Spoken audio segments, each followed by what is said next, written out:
Welcome to our program on Kardec Radio.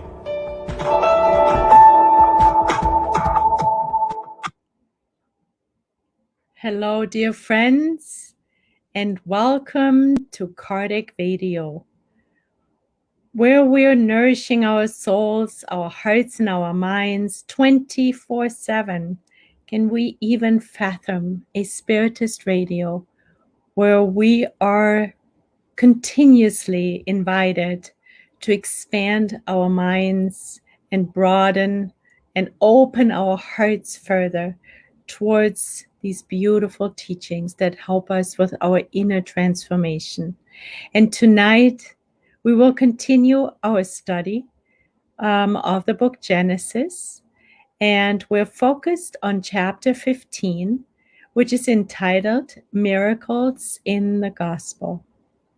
And today, to be precise, we will be discussing items 41 through 44, which includes two different so-called miracles on behalf of Jesus. One is entitled Jesus Walks on Water, and we've all heard about that, and we're probably all very interested in the explanation why he was able to do that, because of course we want to do it too.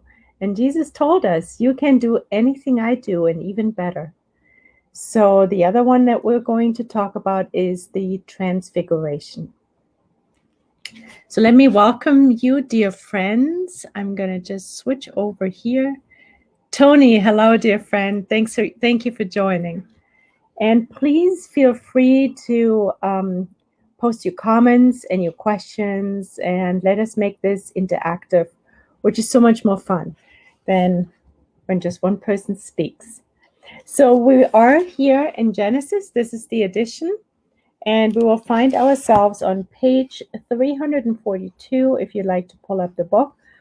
And it is item 41. Jesus walks on water.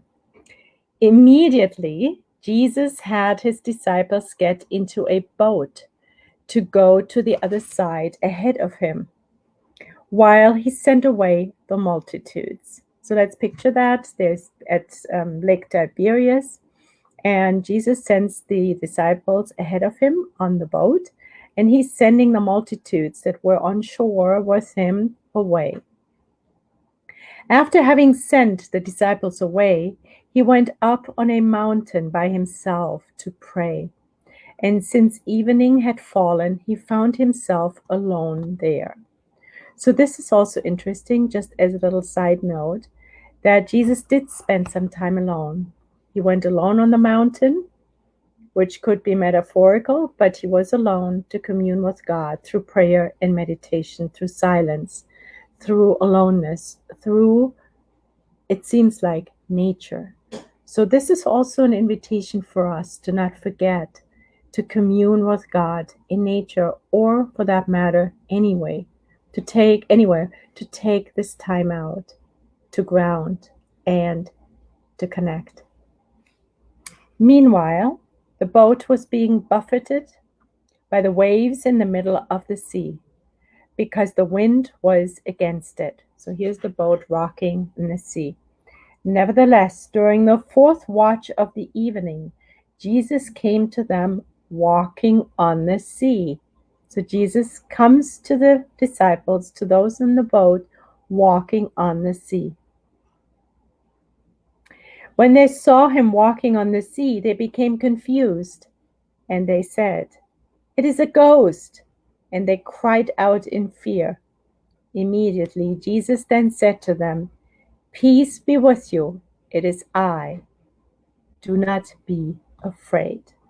So for those of you who are joining now, like Dianora, we're talking about Jesus walks on water, which you find in Genesis on page 342.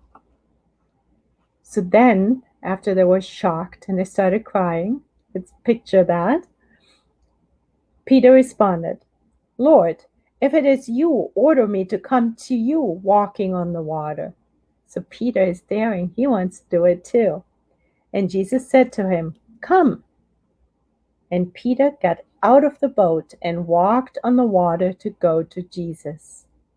Wow. however, a strong wind arose, and he was afraid. And when he began to sink, he exclaimed, "Lord, save me!" Jesus immediately extended his hand, took hold of him, and said, "O man of little faith, why did you doubt?" And when they had gotten back into the boat, the wind stopped. Then those who were in the boat drew close to him and worshipped him, saying, "You are truly the Son of God." And we find this in Matthew 14:22-33. So this is incredible, right? So they're in the boat, there's wind, they're scared. Jesus, who is in the mountain praying and meditating, of course knows about it and appears on the water, walking on the water. And Peter is saying, me too. And we say, we too, we want to walk on water. And Jesus says, come. And at that moment, he has complete faith. It appears to be that he completely has faith. He steps out of the boat and takes a few steps, but then the fear takes over again. So that, and then he collapses and needs Jesus's help to be saved because the capacity to walk on water disappeared. So before we understand what the mechanism is that's behind this phenomena, because we know it's not a miracle, it can be explained with the help of natural law, the law of God, which we will do in a minute. The side note for us is to always have faith. Faith in God, faith in Jesus, faith in the spirits on high, faith in Mother Mary, faith in our mentors. Why? Because fear, which is the antidote, we see it here in Peter. We see it everywhere in the world. We've probably experienced it in our own lives. Fear collapses us. Fear gets us away from the truth because it clouds our mind, it clouds our vision, and most and foremost, it closes our hearts. And we need to have our hearts open to be able to pray, to meditate, to commune with the spirits on high, with God, with Jesus, and to live a life that's in touch with the truth, aligning our will with God's will. We need to have faith for that. We can't be in fear. All right, so let us now, I'm going to share the screen, and let us understand what is happening. All right, we're going to do the slideshow. All right. So, Allan Kardec, after Jesus walks on the water, which we just read, says, similar examples, like this one, demonstrate that it is neither impossible nor miraculous, since it lies within the laws of nature. This phenomena is neither impossible, this is the invitation for us, nor miraculous, since it lies within the laws of nature, or God's law. This phenomena can be produced in two different ways. One is more likely than the other. The first one is the little less likely one that we're going to talk about. The second way, explanation, which we will do after we've gone through number one, is the more likely one. But yet, both are valid, and both we want to talk about. So here is the number one. This phenomena finds its natural explanation in the principles set forth above in chapter 14, number 43.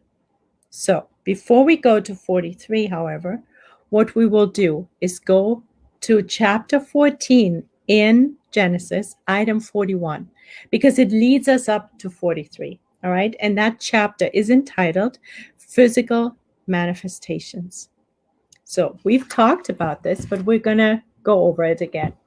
So the spirit, our spirit, any spirit, acts with or via the perispirit upon its living body, right? Our body wouldn't be able to do all of this here that we're doing right now if our spirit wasn't giving it the impulse to do it via or with our perispirit. Perispirit is linked to our physical form molecule by molecule, which actually enlivens our body and allows us to act through it. The same mechanism is true with inert matter. The spirit acts with or via its perispirit upon inert matter, like a table, like a pen, like anything, like producing noises and movements of tables. So all those phenomena that we know about, that were part of the early seances, the meetings that Allan Kardec, and even before Allan Kardec in Paris, France, experienced and was exposed to, happened in New York State, Lilydale, or the Fox sisters, right? So the spirit acts with the perispirit upon inert matter, and it can produce noises and movement of tables, but other phenomena too, as we can see here. The water can also act on water. So the spirit endows the object, let's say the table or the water, with momentary vitality.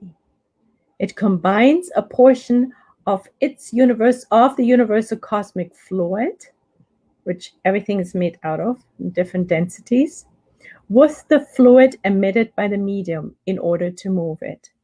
Now, in Jesus's case, he may or may not have needed a medium. Now, Jesus is a much more evolved spirit than we are, so he may not have needed a medium. We don't know. So nobody is talking about that. But that's the regular mechanism is that the spirit endows the object with momentary vitality by combining a portion of the universal cosmic fluid with the fluid emitted by the medium in order to move it. So now this object, let's say the table, is surrounded, enveloped with lots of fluid. The spirit does not become identified with the object, and the spirit is not within the object, but it's off to the side. And the spirit, in this example or phenomena of physical manifestation, is the cause. The spirit is the cause. It's the intelligent principle. It's the spirit's willpower. That's the cause. And the fluid, the universal cosmic fluid, and the fluid of the medium, all the fluids that are involved in creating this momentary vitality, is the instrument. And both are required. So both the spirit with its willpower and its desire to part the water or make the water more dense or give the table an impulse to move is needed as much as the infusion of the fluids. So both are required. When the table floats in the air, for example, the spirit does not lift it. The spirit momentarily envelops the table and injects it with a kind of fluidic atmosphere that neutralizes the effect of gravity and any other effect, of course. When the table chases someone, the spirit is not running because the spirit is not in the table or part and parcel of the table. It's to the side. The spirit remains in one spot or in the same spot. And it gives the impulse to the table via the fluidic current with the help of its will. So I hope that's clear. I can't see whether you're leaving any comments, but we've gone over this. So I'm assuming, and once I get back to the other page and I can see your comments, then we can talk about it together. So right now, this was part of chapter 14, item 43. And that is the item that Allan Kardec refers us to in order to understand this phenomena of Jesus walking on water. Okay? So here's the summary of the physical manifestations, which Allan Kardec says is one way of explaining what Jesus did. So the spirit, Jesus, acts with its perispirit upon the inert matter, let's say the water. The spirit endows the object with momentary vitality. It manipulates it as a result by combining a portion of the universal cosmic fluid with the fluid emitted by the medium by mediums in order to move it, to change it, to alter it. And the spirit momentarily envelops the table or whatever object there is and injects it with a kind of fluidic atmosphere that neutralizes the effect of, for example, gravity. The Spirit can act, and this is also important, the Spirit can act on solid matter. The Spirit can act on air through noises, raps, screams, whatever, right? Because sometimes noises get created. And on water, like maybe parting the water, making it more dense in the same manner. So it doesn't matter what it is. The mechanism is the same. And if you want to read more about it, we warmly recommend to turn to the Medium's book, chapter 4. There is many pages dedicated to this particular phenomena of physical manifestations with a question and answer method, just like the Spirit's book. Very interesting, very educational, and we did go over it. So if you wanted to go, I don't know which number of gathering it was on Genesis, but you can find it on Kardec Video as well. So now, so this is the first possibility of what happened, why Jesus was able to walk on the water. So hold on. Okay. So although Jesus was alive, this is the second one, Jesus could appear on the water in a tangible form while his body was elsewhere. So the first way is he altered somehow the water. The second one is that he appeared. He wasn't actually there, but he appeared to those who were in the boat. Even though he was alive, he was in body. Jesus was in body, incarnated. Jesus could appear on the water in tangible form while his body was elsewhere. So Allan Kardec saying maybe Jesus was on the mountain still, but he appeared to the disciples and those in the boat in spirit. This is the most probable hypothesis. In the story, one can even recognize certain signs that are characteristic of tangible apparitions. So this we find now in chapter 14, items 35 to 37. His body could possibly have been held up and gravity neutralized by the same fluidic force that holds a table in the air without a point. Okay, so sorry, we're retracting. It's funny because Allan Kardec kind of bounces back and forth between those two possibilities, these two hypotheses, and I'm trying to streamline them, and I got confused, so I apologize about that. So we're backing up to the physical manifestation, right? Table gets infused with the fluids, and all of a sudden, gravity is not an issue anymore, and the table starts floating.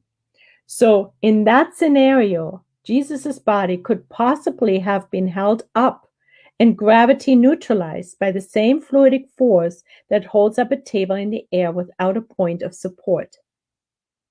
So this is hypothesis number one, right? So Jesus was the one that was floating on the air, on the water. The same effect has often been produced involving human bodies. Levitation, right? We know about that phenomena too.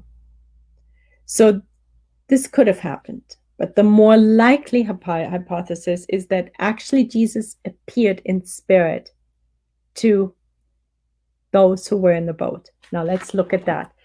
This we find in chapter 14, items 35 through 37. So you're invited to reread that. So hypothesis number one is an apparition. And according to Allan Kardec, more likely. So in a normal state, the perispirit is invisible to us, right? We know that. Some people can see them, but most of us cannot see perispirits. Here is the definition of an apparition. And let's put it, let's fit it to size. Let's put it onto size and see whether that's likely. Since the perispirit is formed of an ethereal matter, through an act of will, the spirit can cause the perispirit to undergo molecular modifications, and it can be condensed. And as a result of these modifications, the condensation, so to speak, of the perispirit, it renders it momentarily visible. And this may have happened. So the perispirit was condensed and became visible to the disciples. Apparitions are part of law of nature, so no miracle. Apparitions are vaguely or clearly defined depending on the degree of condensation of the perispirit. So sometimes the person, let's in this case Jesus, would just be vaguely visible, but the more condensation happens, the more visible, clearly visible, whoever is the person that appears, the more clearly the apparition becomes. Vague or vaporous apparitions are both common. And it only appears that the dead appear to be living. Now, apparitions very often happen by spirits whose body they already left behind, the so-called dead people, right? Those discarnated spirits appear to others. But it can also happen by people who are alive, like in Jesus's case. And that's where we sometimes think there's doubles exist, but that's not the case. It's just an apparition. The tangible apparitions are more rare. So the more tangible the apparition is, the more rare it is. The vague or vaporous ones are much more common. So the tangible apparitions only appear as corporeal matter. They do not have the same quality. So even if we may see Jesus appear right in front of us, or anyone for that matter, those apparitions are not made out of flesh and blood and bones, so to speak. They only appear to be such. But they actually do not have the same quality. Apparitions form instantly, disappear, or evaporate through disaggregation of the fluidic molecules. It's a condensation that forms, creates an apparition, and then they appear instantly, but then they disappear or evaporate through the disaggregation of the fluidic molecules. So they become less dense again, and then they will disappear. Beings of apparitions are not born or can die, because it's just a fluidic body that appears. One may communicate with apparitions, with those bodies, but the eyes seem vaporous and penetrating. So it's a little weird, apparently, the way they look. So there is a difference as one looks more closely. The proximity of them is odd and often instills fear, Alan Kardec says. So this is chapter 14, gleaned from chapter 14, item 36.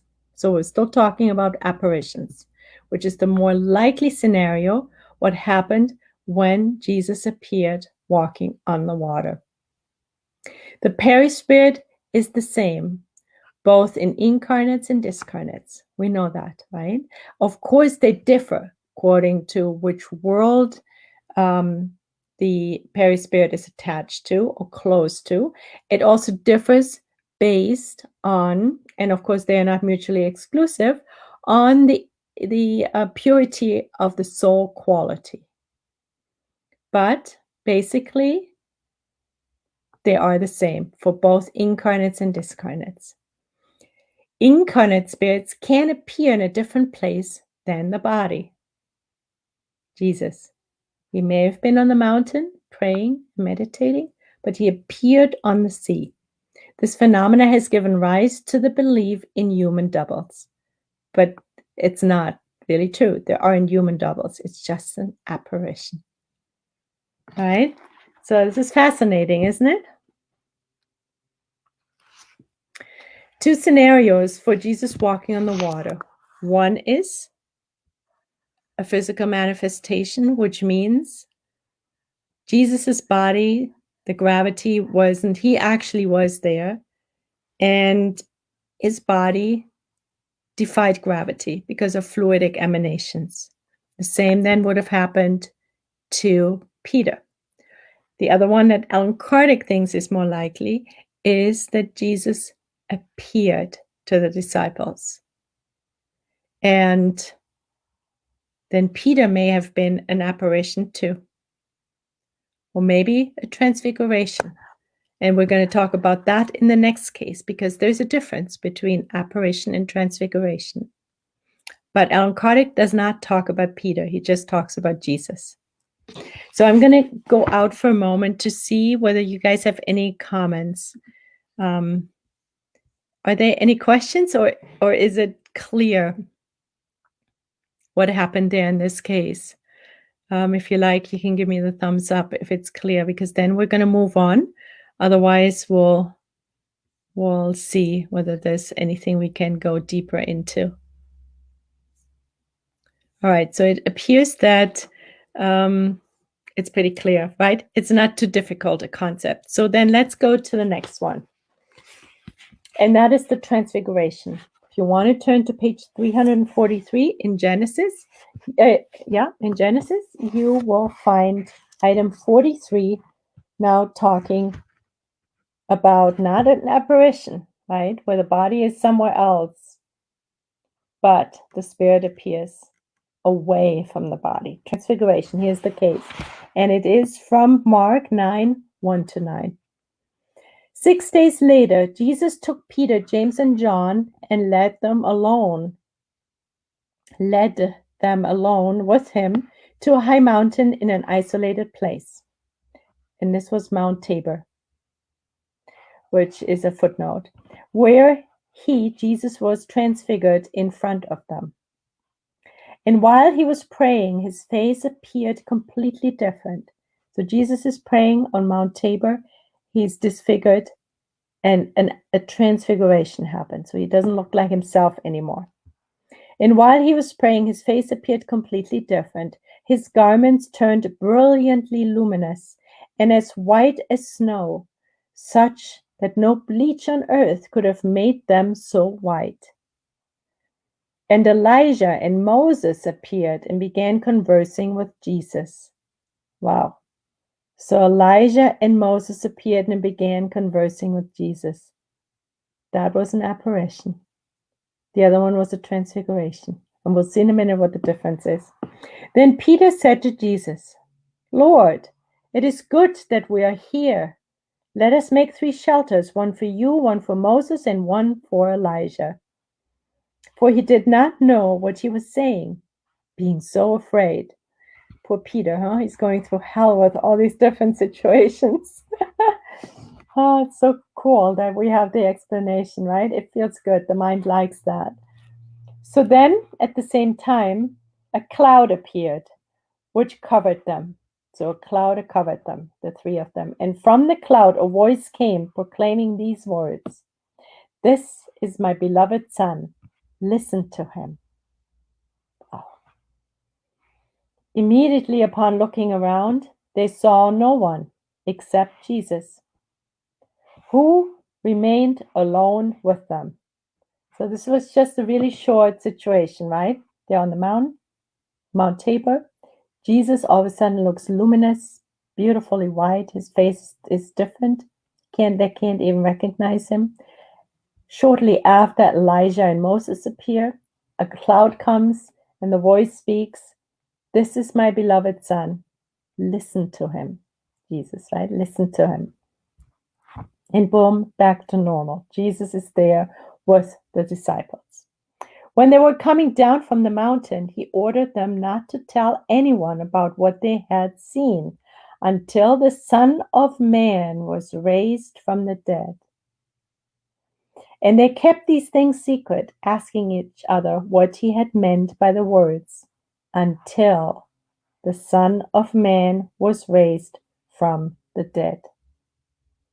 So Jesus wanted them not to talk about this incident, because he probably felt that the disciples needed to learn a few more lessons, because then Jesus appeared after he was crucified. He appeared to Mary Magdalene, right? And the disciples would then be able to understand apparitions much better, because Jesus appeared to them, right? So here is Allan Kardec's explanation, item 44.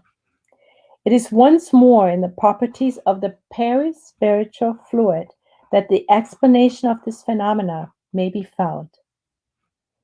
Transfiguration, explained in chapter 14, number 39 is a very common phenomena. We'll say it again. Transfigurations are very common phenomena, which as a result of fluidic radiation can change an individual's appearance. So somebody can look differently due to a fluidic radiation. However, the purity of Jesus's perispirit enabled his spirit to give him an exceptional brilliance. Not all of us, of course, can do that because we're not that brilliant yet, right? But Jesus, of course, appeared more brilliant. As for the apparition of Moses and Elijah, it falls completely within the realm of all the phenomena of the same genre. So before we continue, we're going to go back and share. So in other words, what we just heard is the fact that Jesus looked differently was a transfiguration. The fact that Moses and Elijah appeared at the same time was an apparition, which we just covered in when Jesus walked on the water. Because most likely Jesus appeared to the disciples in the boat, to those in the boat, and that was an apparition. And we talked about that just now, right? How a spirit can condense, a spirit can be condensed momentarily and then look like as if there is a double, but there isn't. Okay, so let's now look at transfiguration and see what's different between apparition and transfiguration. All right, we are going to share the screen again.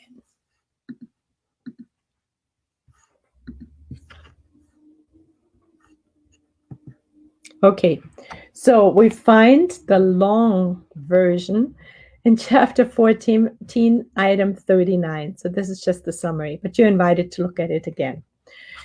Since the spirit can perform transformations within the contours of its perispirit, the spirit can perform transformations within the contours of its perispirit, and since the perispirit radiates all around the body like a fluidic atmosphere, so the perispirit is not as close to the body, it extends out a ways.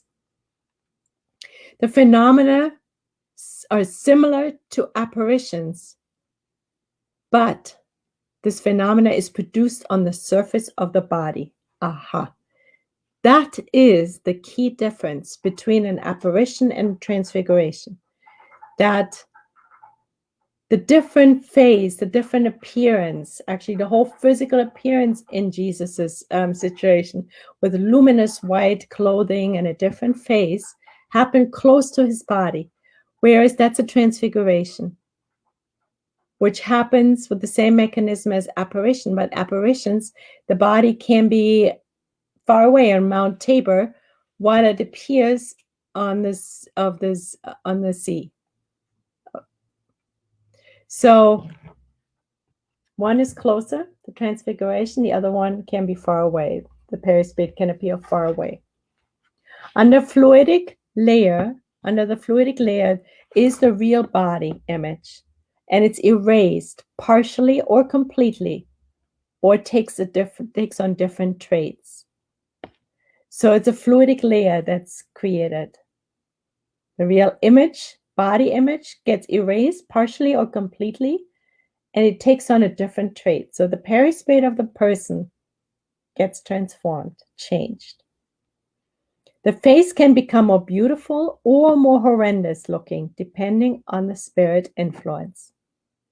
And of course, probably also dependent on the purity of the soul. Again, in Jesus' case, he looked even more radiant, more luminous than usual. All right? Transfigurations are a reflection of the predominant qualities and sentiments of the spirit that appears. So that leads us to believe that I couldn't be looking like Jesus looked on Mount Tabor, completely luminous and beautiful, because he was a highly evolved spirit, extremely highly evolved spirit. So he was able to transfigure to that. But as we saw before, we can also look more horrendous. I'm trying to remember. There was a book by André Louise. I think it was Liberation, where was one of the books where the lady of the house was asleep, and she was actually a very pretty lady just by merely looking at her. But while she was asleep, André Louise reports back that she looked horrendous, like an old hag, like really ugly. And that was really showing her peri-spiritual form of her level of evolution. So that's really interesting and good to note. So here is the transfiguration is a result of a fluidic transformation, namely the fluidic body's transformation, the peri-spiritual transformation. It's a type of a peri-spiritual apparition. The only difference is apparitions are far away from the body, can be far away from the body. If they happen right next to the body, then it's a transfiguration. It's produced upon the living body or at the moment of death. So it can be either an incarnate or one that's about to discarnate, which is versus at a distance in apparitions. Usually it's perceptible to everybody, this transfiguration, with physical eyes, because it's based on the visible corporeal matter. Versus the purely fluidic apparitions, and then there is no tangible matter. So there's two types again. One is where the perispirit is more condensed, and then it can be seen with the physical eyes. And when the perispirit is less condensed during the transfiguration, it doesn't appear like tangible matter, and only certain people can see it. Those are the purely fluidic apparitions.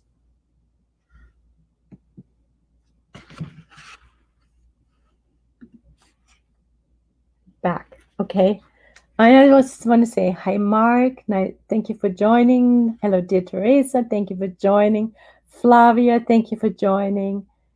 All right, friends. Good. So let us wrap up here. Of all the faculties revealed in Jesus,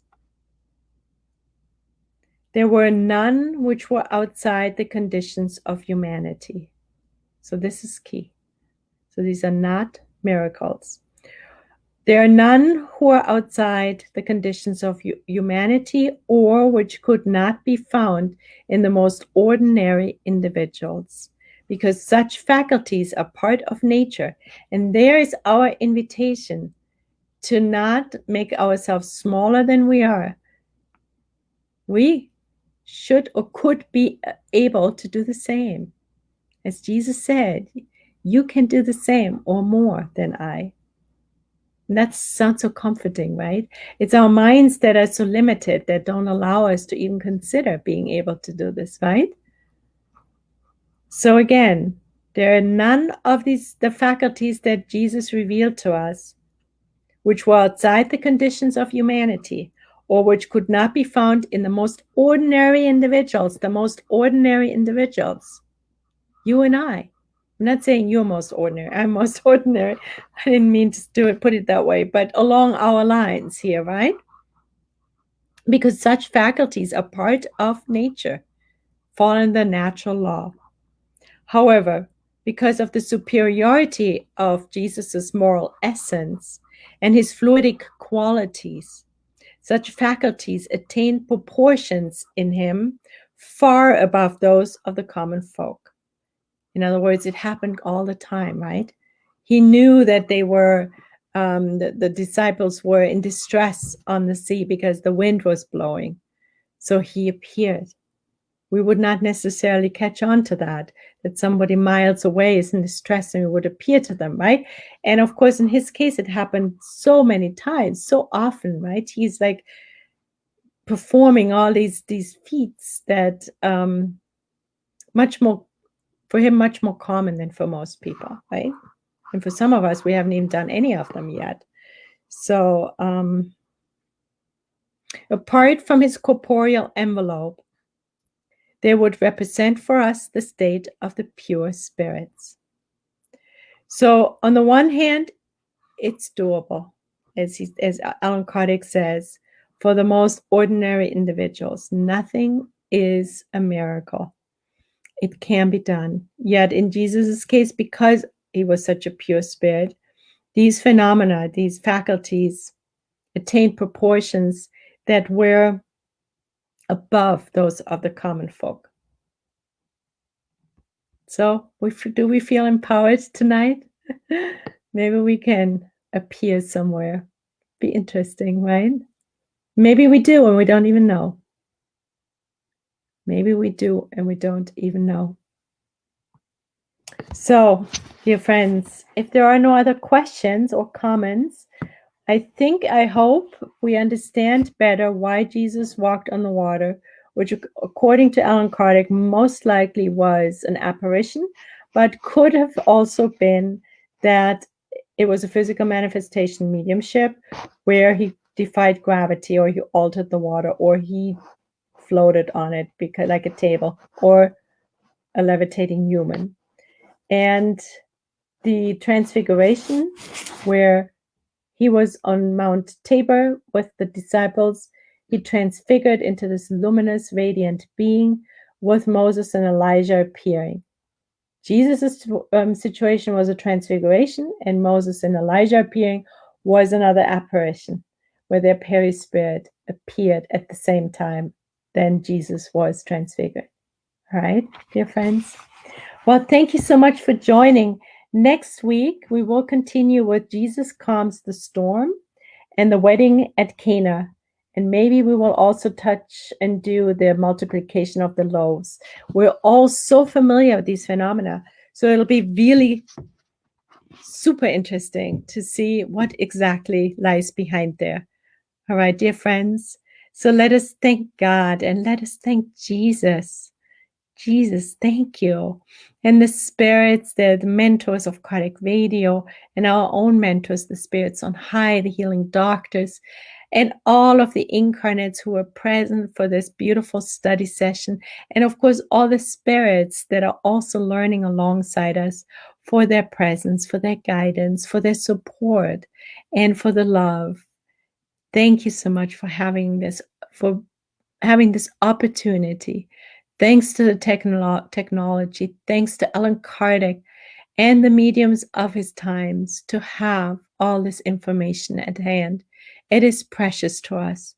We are extremely grateful to have access to Spiritism, to this information, so that we can finally understand what was so misunderstood for most of the time since Jesus's crucifixion, since Jesus's time on planet Earth. Now we finally understand that all of it is explainable and part of the law of nature. Thank you, dear God. Thank you, Jesus, for allowing us to gather tonight. And so be it. And so, God willing, we will see you, friends, again next week, next year, same time, same place. We're wishing you all a very happy holiday season and a beautiful, blessed, healthy, happy, peaceful, fulfilling, nourishing 2021. Much love, dear friends. Take care. Bye-bye.